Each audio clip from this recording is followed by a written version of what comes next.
Hi everyone, good evening everyone. How is everybody on a Friday evening? Okay, I am Rauf Said here from Noble Sky International.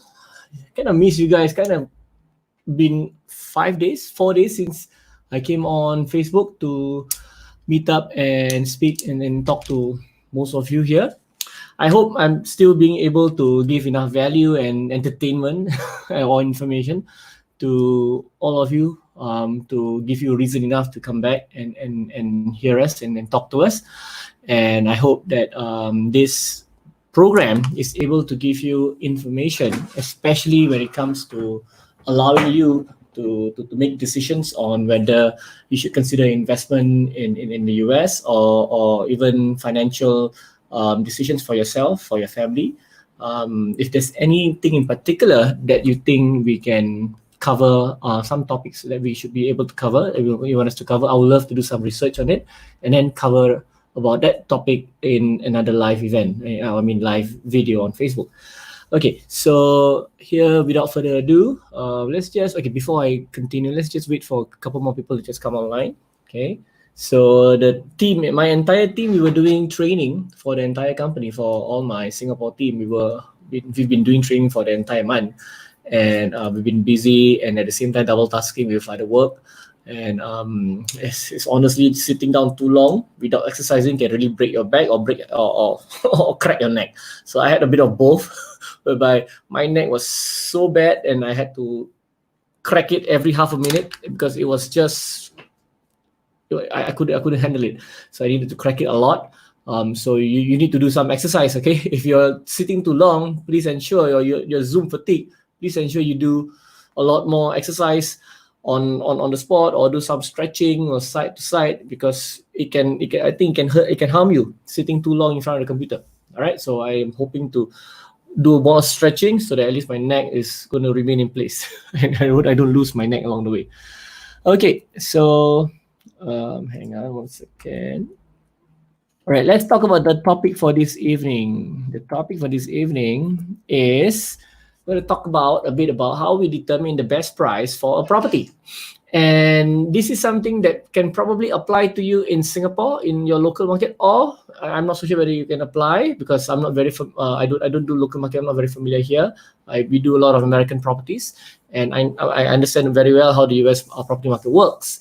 And the context that I will give you later is more on the US real estate market. Okay, so even you can do some top level analysis on your own before you make a decision whether this is a good property to buy or how much maximum should you pay for the property.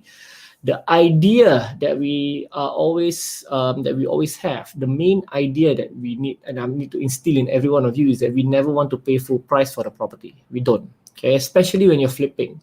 All right, when you're flipping, you don't ever want to pay full price. However, there's a caveat. If you are renting for cash flow, okay, if you're intending to rent for cash flow, although it is great that you don't pay full price, but most of the time, the property that you want to buy should already be ready to be cash flow, right? And if you want to cash flow this property, so if you want to minimize the amount of rehabilitation works or renovation works on the property, you want to minimize that. If you want to minimize that, so you somehow do try, you might be paying near to market value.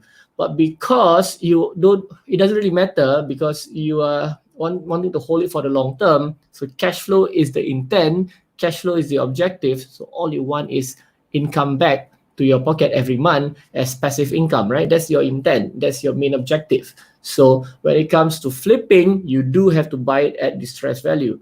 But for cash flow, for rental purpose, if you can buy at distressed value and it's already renovated, great job. That's a dime in a dozen. Okay, usually that's something that every landlord would love to buy, right? They don't have to invest extra time and money into renovating the property. But if the market serves is a good supply and demand, most of the time the supply for rental property is already fixed up and they are priced near to market value near. Okay, somehow you can still try and negotiate and bargain down the property lower so that you don't have you want to pay as little as you can. Remember, a buyer want to keep as much as he can. They don't want to pay too much. A seller wants to sell as much as they possibly could.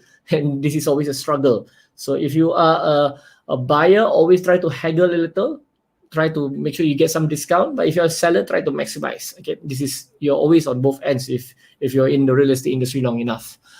Okay, so let's go into this topic. Before I continue on the topic of determining the best price for a property, let's check out the news for a while. Okay, and I've opened up some tabs for you to see. Okay, so this is some of the news that I've read over the last few days. There's also one news over last week. So JP Morgan Chase, American Homes for Rent. Okay, they are planning to build thousands of single-family rental homes. What have I been saying all these past few times? I've been saying the same thing, and these big behemoths are doing exactly what we've been so-called predict. I'm not a prophet. I'm not trying to predict the market. Okay, but what we can project to happen is happening.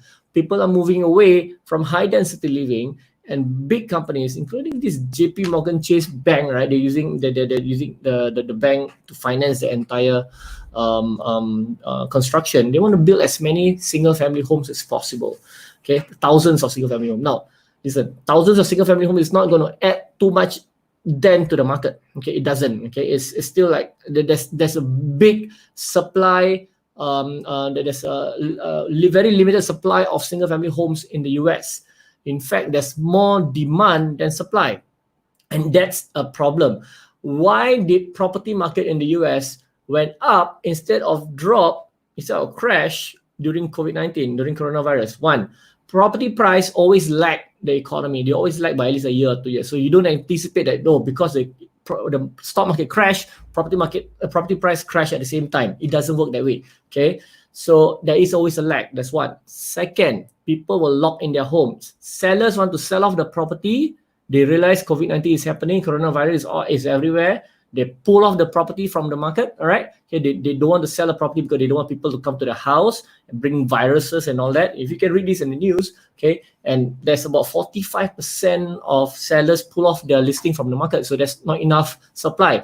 Now they're coming back online to be sold. Okay, and what happened was all this property that came back on the market was chasing the same amount of buyers, and these buyers, they're pushing up the price. So price went up instead of going down.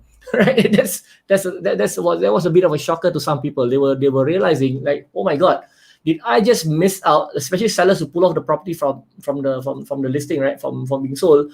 They were asking, did I just missed out on that? On what happened? I shouldn't have pulled out my property from the market. I should have actually let it listed and hopefully sell it during COVID-19. Okay, but well, it's gone. Okay, so now there's more people trying to sell the property. Okay, and big organizations like American Homes for Rent, they recognize this need. They know for a fact that there is a shortage of housing in America. Okay, affordable housing, especially affordable housing, and they want to rent it. And these people, they don't want to live in cities anymore. They want to move out of urban areas into suburban areas. So this is the time when you should consider looking at this property price in suburban areas for purchase, buying this kind of property. And listen, when property price, if the market is crashing, don't panic. As I said, I repeat this again and again for the last few videos that I did. If it crash, keep buying, buy it. Don't worry about it. And remember, the intent is cash flow. You want to buy for cash flow, hold it for the long term, cash flow the property. All right. So you can read up about the entire article here. It's on housingwire.com. Okay, I've read up the article already. The other one is housing market will bounce. This was on May 14. Okay, and this was on May 13. That's the day before.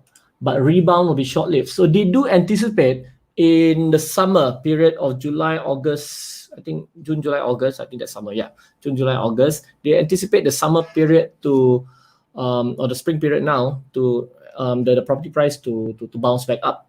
All right, but it will not last during winter. It will probably drop again. Okay, so that's in anticipation from realtor.com, the biggest listing site. I think the second biggest, right after Zillow, if I'm not mistaken. Okay, so you can read up on that. So this is short-lived. Do we panic? Do we panic when property prices are dropping in the US? Do we panic? Yes or no? Do we panic? If you think we should panic, yes, then type yes. If you should not panic, type no. Okay, my take.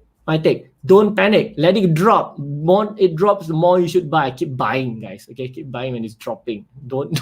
It's property. It's a human need. You need shelter. Shelter. You need a place to live. There's always demand for that. Unless people say, I don't need, I can live on the street. Probably you're in the wrong industry. But if they say, no, I need a house to live in, affordable housing, then you need shelter. So shelter is a need. It's required. All right, guys? It's required as a basic human requirement. So you're in the right industry. You're in the right business. Okay. So searches for homes for sale rebound for 54%. Okay. In fact, I subscribed to housingwire.com for the articles. So this was May 13, about 2 days ago. So they are looking for property for sale right now. Okay, so flipping can be a good idea to enter because they want to buy properties to live in. All right, so you should probably flip these properties right now. Okay, so this Jacksonville, Florida is one of them, and we are hoping, all right, to sell off more of a Jacksonville, Florida. In fact, there's been some people knocking on our door or sending us some interim offers, and we are a lot of them, they're trying to lowball the offer, make it as cheap as possible. Okay, they're trying to strike gold and hoping to buy as cheap as possible. Everyone tries to do that. Okay, but Jacksonville, Florida is one of the areas in the US that has a lot of growth, so we are in that area, in fact. Okay, and last article is Zillow predicts small home price drop through rest of 2020. Small homes. Okay, these are homes that are valued I think less than 100,000 if I'm not mistaken. Okay. All right. So they anticipate the property price to drop to the rest of 2020. So as I said, they have one article that says bounce back up May 13, and they have one more article that says drop. Zillow says it dropped. So who do you want to believe? Realtor.com says it will bounce. Zillow.com says it will drop. Which one to believe? My God, everyone is giving their own opinion. At the end of the day, all these websites, they're giving you opinion. They're giving you their insight into what the property market will happen, what will happen in the US property market, right? Okay, so this is their opinion and their insight. It is up to you to do deeper research. And at the end of the day, buy on fundamentals. It's always fundamental. The area must have a lot of jobs growth. The area must have population. People are moving there to live in. The area must be crime, not crime free, but low crime. Okay, at least a good school rate, and they have a good median household income. They have good family, and this is the kind of suburban areas that we want to look at buying in the US. You can buy almost literally everywhere. Of course, the bigger top 30 metropolitan cities in the US, you can Google that. Okay, these are always the place with the engine of growth in the US for real estate. But there could be pockets of suburban areas in the US that are, how should I say it, still potential for growth, a lot of potential for growth for you to look into, for you to enter. Now, one tip, look into the Sun Belt. All right, Sun Belt meaning down south near Florida, the Sun Belt, and Arizona area. So these are the Sun Belt.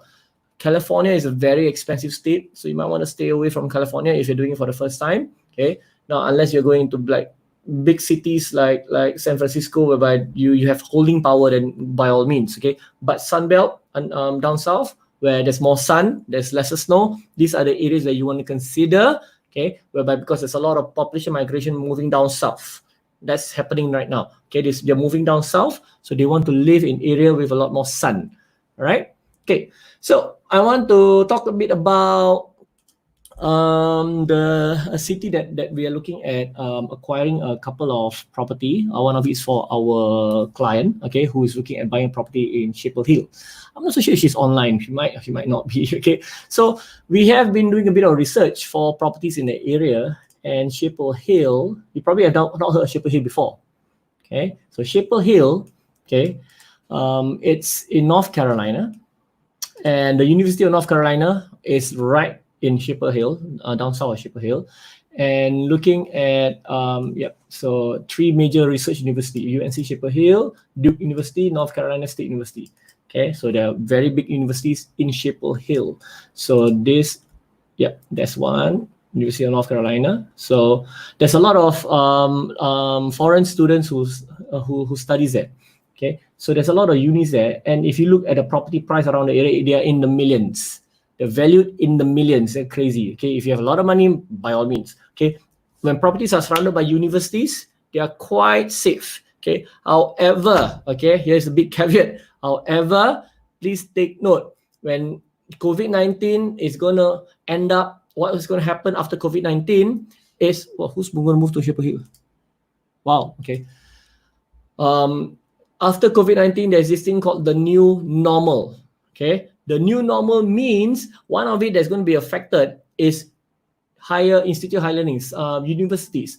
They are questioning. Students are questioning now, why am I paying hundreds of thousands of dollars? Oh, I think around there, or whatever the price is. It's crazy price. Uni price in the US is like, wow. Oh, hi, Dato' Paul. Okay, you're gonna move there? Are you serious? Okay, right. So they're gonna pay hundreds of thousands of dollars for university class, and now they're questioning, why am I paying hundreds of thousands of dollars and I'm staying indoors in my bunk, or not bunk, in my dorm, doing Zoom class, and I'm paying hundreds of thousands, and I'm missing out all the university life and all that, and I'm not being able to experience real uni life, and I'm just staying indoors. Why do I need to pay so much in fees, right? So there is a shift, all right, away from paying too much in fees, and students are already questioning that. So they are already demanding a partial refund of their fees from the universities. Okay, they're demanding that. So that's something that we should monitor very, very closely. Well, I'm not going to say that university fees are not necessary. In fact, Dr. Paul, you're probably going to move there, right? And stay around there. Nice. Theology. Oh, theology. Okay. All right. So if you're going to stay there, there's a reason for it. And the amount of fees that you want to pay, you might want to check it out. How much am I paying in fees for just doing on Zoom? Okay. So there's a lot of questions about people are asking, like Udemy or what, Coursera, right? All these online courses. I can pay at a fraction of the price for the same quality that I can get compared to the university that I'm paying for fees, that I'm paying more in fees when they're giving me subpar quality of streaming of the content or the updated content that the uni is giving to me that I'm doing at home. So they're comparing it between Coursera and whatever the unis are giving them. So they're doing comparisons because they're doing the same thing. So this is something that's happening. Okay. So all right, let's back to this. Chapel Hill is in fact one of the a very good market for people to go. Dato' Paul, you want to consider Chapel Hill? Talk to me, please. I'll be more than happy to talk to you more.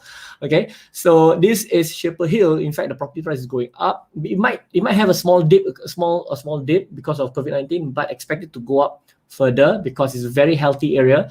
The largest employer in Chapel Hill is the universities. That's one. The crime rate is very low. What do you call it? The median household income is at least 65,000. Is somewhere here. Okay, that's the median household income, 65,000, higher than national average. Okay, and the property price is about there you go. Okay, for new construction sale about 335,000 to 1.5 million. Okay, it's expensive, right? So there you go. There's a lot of activities in the area, and you are in a good place. This is a good place to invest in. There's people who has already done the research, so you can read up on the research. So what I want to do now. Okay, I have about 10-15 minutes left to show you exactly how we do a bit of the analysis. Okay, this is, let me just. Okay, can you see better now? Okay, great. So here you go. I have a couple of which I've already showed you all last week on Monday. Sorry. And we've came to the conclusion that there's properties here that you can look at, because we are looking at acquiring a property for a couple of people here, some of our investors, and these are the bedroom and bathroom. It's about, at least minimally, we're looking at 4-bedroom, 3-bath, and the house square feet about minimum 177, about almost on average 2,000 square feet, which is a lot, quite big, I think. And the lot is not too bad, 5,000 square feet, and this is the year built. Okay, so here, next one, school rating. Okay, school rating between 1 to 5, 5 being the highest. So the lowest here that we have is 2, which is just below average, but not too bad. Okay, and the one that really caught my eye is this one, Hickory Glen Lane, in fact. Okay, although the owner, the majority owner is 87%, the white percentage is 12.9%, meaning the area there has about 12.9% of white people. Okay, majority are This is the thing. I don't know. I didn't go because this was my head of operations who did the research. It could be Asians who's staying there, or it could be African Americans. Okay, so the household income in the area about 42,000. Okay, and another one in Hidden Treasure Drive, Durham, 67,000 household income. The median household income in the area is about $67,000. Majority owner and 62.8% white people. Okay, I'm not going to talk too much in case I have American friends who's logging on to this. So I'm going to take the property for, let's take the property for this one, Hidden Treasure Drive, Durham. Okay, let's take a look at this one. All right, I'm going to copy this, the research ID NC07. So this analysis sheet, I will do a duplicate. Okay, NC07. Let me key in the, there you go. Okay, so now I have this. It pull out all the data that I've already keyed in this particular sheet into a new spreadsheet. This is our analysis to determine how much in price do we want to pay for the property. Okay, so the area grading is about A, single family, 1777 square foot, 4-bedroom, 3-bath, year built 10 years ago. Not too bad. Very, very new, relatively new. Okay, and let me just pull out the Zestimate. Did they have the Zestimate? Let me just go to Zillow for this property. Okay. There you go. So this is the property on sale in 411 Hidden Treasure Drive, $247,500. Let's put that in perspective. Okay, come. I have my calculator here. My calculator says 247,500 multiplied by 1.4 Singapore dollars. That comes to $351,450. What can we buy with 350,000 Sing in Singapore? New 2-bedroom in HDB, low cost. All right, this is one of the. It's a very good area. Durham, very near to New Shaper, to Shaper Hill, and we can have a 4-bedroom, 3-bath property that can give us income about. Hang on, I'll check that later. I'll get you the answer in a short while. Okay, but not too bad. So 350,000, fully furnished. Take a look at that. Fully furnished. This is the property, and there was a price cut. Wow, not too very nice. Okay, I think I kind of like this one. Not fully furnished, sorry. Partially furnished. Okay, very nice. And built in 2010. There's a fireplace, stainless steel appliance, patio, 2-car garage. Wow, all of that is included. Okay, no defects. We can do in-person viewing or video chat with them. So sometimes they have this, they call it video tour. Video tour means they do a video tour of the area. Video chat means someone will bring you around the house and show you the property while you are doing it from the comfort of your computer. Okay, so let's take a look at the more facts and features. Okay, these are the different specifications of the property, all the other details. Vinyl flooring, hardwood, carpet. All right, not too bad. Not new construction, single family. Okay, there's HOA, homeowner association. This is like our for a property like this, we can call it your in Singapore town council fees. Okay, town council fees. Right. So tax assessed value 216,360. I can probably key that in here. 216,360. Right.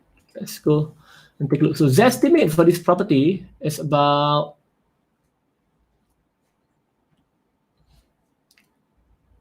home value 247,500. Okay, 247. Oops, sorry, not this one. Oops. 247,500. Now, there are other websites that you can go to look at the property. I'm just there's three. There's homedisclosure.com, homesnap.com, and eappraiser.com.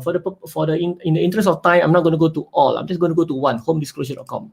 Okay, homedisclosure.com. I'm just going to find the property, pick the address for this property. I'm going to check what it's going to cost, or what's the value for this property in that, according to homedisclosure.com. Why? Because I like that they use Atom. Atom is one of the best real estate data in the US. So I use and I prefer Atom. Okay, Atom data is quite good. So let me just sign in to my Facebook. Okay, let's take a look at the report. What does Home Disclosure say about this property? Value about 234,000. Okay, 234,000, hidden treasure drive. So I will key in 234,000 here.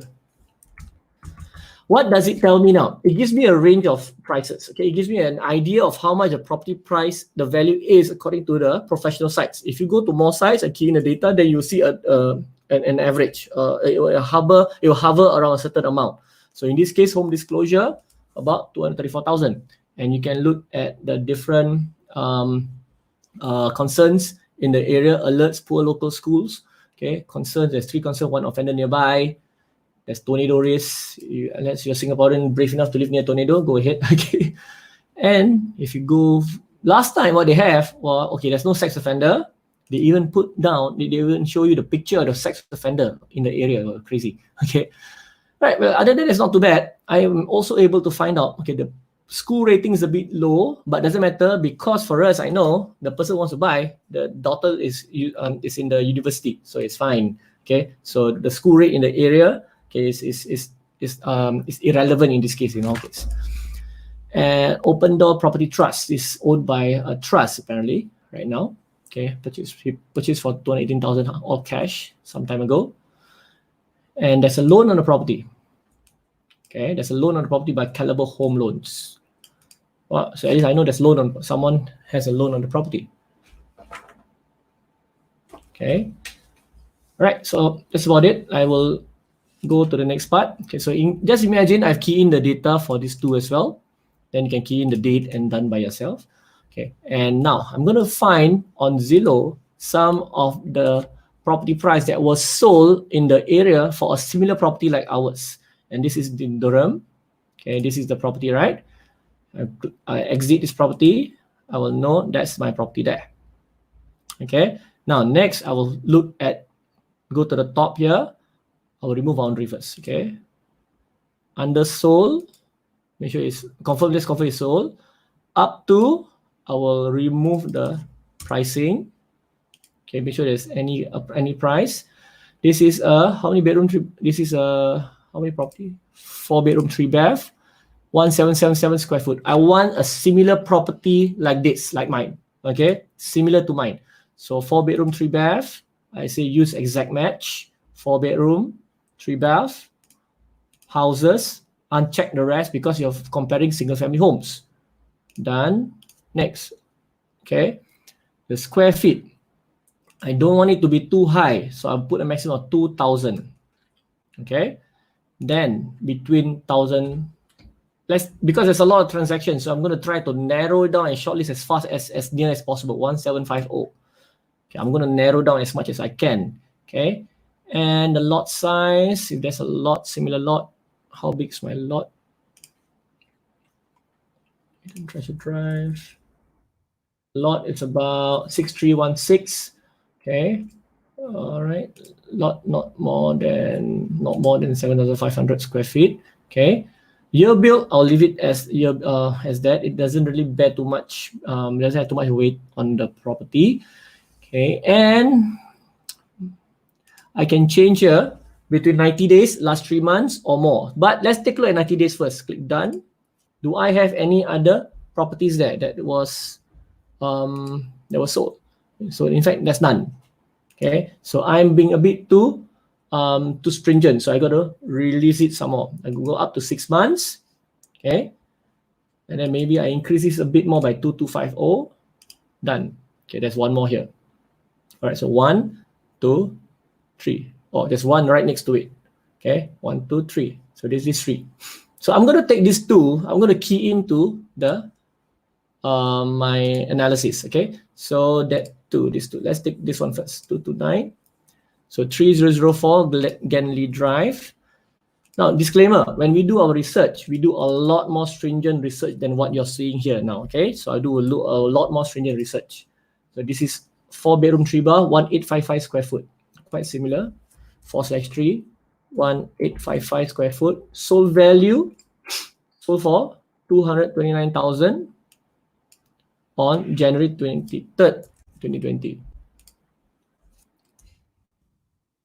So there you go. So it's averaging about $123 per square foot. That's the property I'm comparing, what has been sold recently.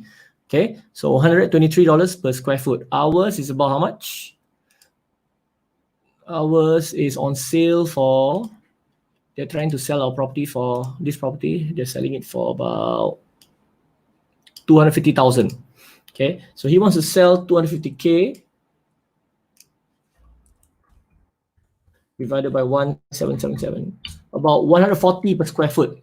That's the amount that they're trying to sell our property. So we're trying to consider whether our property is a good buy or not. So our property is on sale for 140 right now. Okay, so someone managed to sell a property for 123. So that's one data that you have.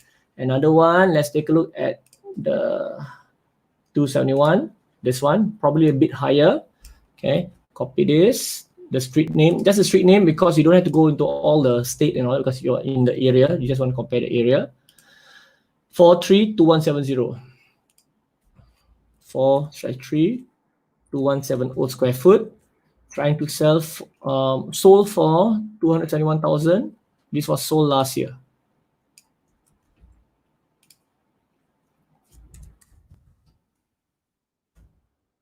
Huh. 271,000 last year. 125 per square foot. See, it hovers around the same amount. Okay, so it's slightly bigger a house, and it hovers about $125 per square foot. And our guy is trying to sell for how much? 140. Okay, so you know now that you have some room to wriggle around with him. So you can go further and try to narrow and find more property examples similar to this, or you can go back. Maybe you don't go back too long. 6 months is good enough. 12 months maximum. Okay, but if I were to show you the amount of properties on sale here without all these parameters, right, that's stopping us, you will be shocked. There's a lot more. Okay, there's a lot more properties on sale, and usually those properties that we discovered, they are a lot bigger in size. The property size is a lot bigger. So like, right, this is our property, but if I were to go in here, this area, if you see this property, these are bigger, 2,842 square foot, 3,396 square foot, right? 3,233 square foot. So these are bigger properties in the same area. If I were to do a quick analysis on the, like this one, the latest one, 330,000 divided by 2,842, $116 per square foot. So it's about $123. So lesser than this, 116. He's trying to sell for 116.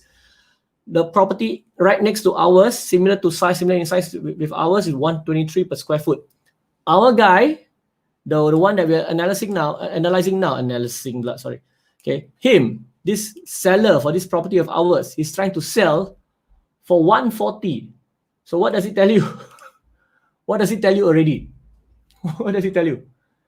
You should cut some further down, right? So 1777. So I feel 1777 multiplied by 123 per square foot, 218,000. So in fact, I have a lot more room to go lower.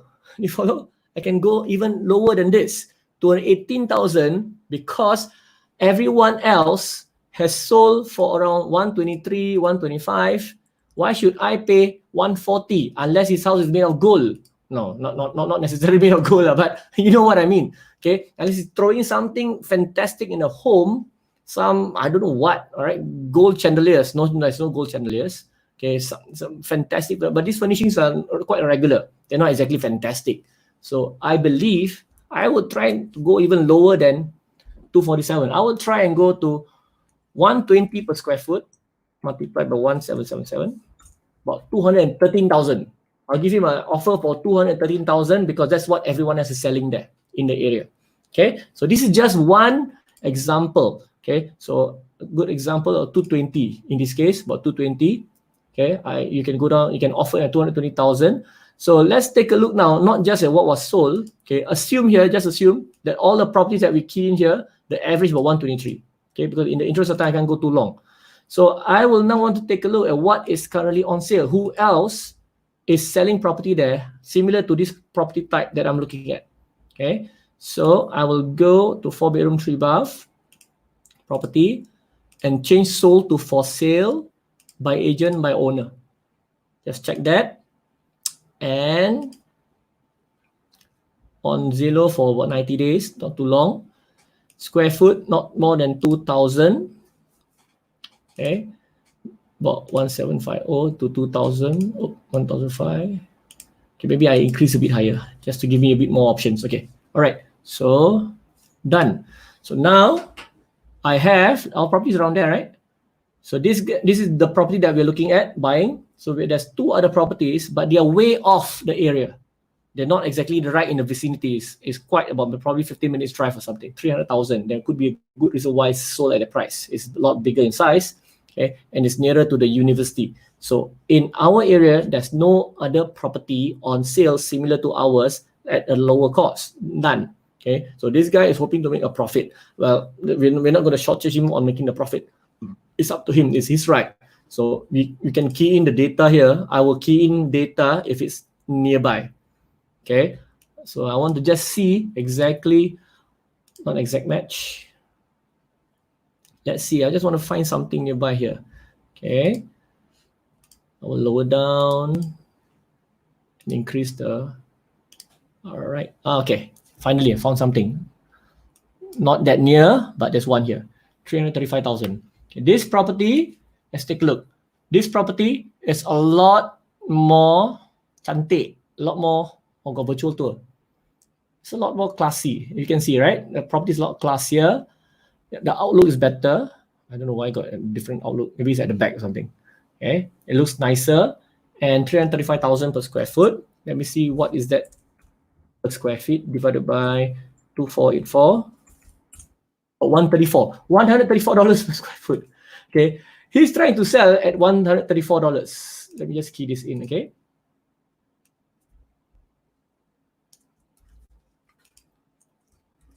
All right, this is a 4-bedroom, 3-bath, 2484. 3-bath, 2484. Offer value, he's trying to offer for how much? 335,000. Day listed, how long has it been online? 65 days. Okay, he's trying to sell for the last 65 days. 135 per square foot. Okay, so usually all the time in the area, people are always trying to sell more than what they are trying that the market can command. Okay, they're hoping to strike it bigger than what is exactly probably worth. So in your case, now you know the figures. I know exactly this property. I'm not going to pay 247,000 for this property. No, I'm not going to pay that amount. I'm probably going to pay 15,000. Our assessed fair market value has estimated the property value to be about 124 per square foot multiplied by 1777 gives us about 220,000. Let's zoom into this one instead. Okay, all right. So it is giving us, all right, $124 per square foot multiplied by our property price, our property size gives us a property price of 220,000. That's the max. Don't go beyond that. So you have to always try to get better value in what you buy. So probably offering about 215. 210 if you can, all right? If you can, if you're paying all cash, 200,000 all cash, I pay now. Sometimes they jump into it because they don't have to worry about you wanting to go through a bank loan format. They don't want to do that. Okay, I'll just jump. You cash, let's do it now. Let's close it now, all right? Okay, in 2 days, you'll close it and you get the house. Because it's an all cash deal. So in this case, you already can see my maximum ceiling for this property already here is about $124 per square foot, 220K. Don't go beyond that. Okay, the guy is trying to sell at 247K, right? It's a bit unrealistic. So what you can do is try to give an offer at a lower price. So now you know exactly what's the good offer. Okay, I'm not going to go into this part here because it doesn't apply in this case.